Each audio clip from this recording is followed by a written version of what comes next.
Welcome back to my YouTube channel again. So guys, in this video we will see how to check your Landbank username or the ID.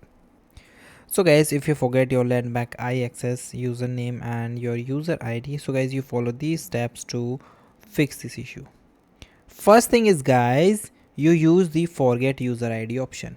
So guys, open your official website and simply go for the login, and here you go for the iAccess and click the option of proceed. Okay, after that here it asks you to forget the password.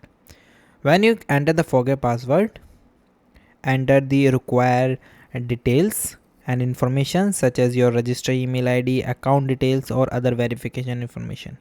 Then guys, you complete the identity verification. Your user ID will be displayed or sent to your registered email address. Okay, second thing is guys, check your registration email.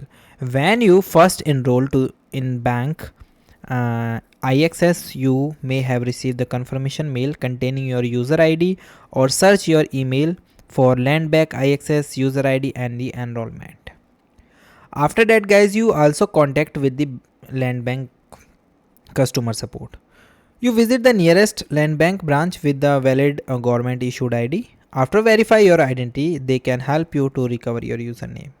Okay, so guys, keep your ID is in a secure password manager. Never share your username and the password or the OTP. And guys, only use the official Landbank website or the app for the account recovery. So guys, thank you.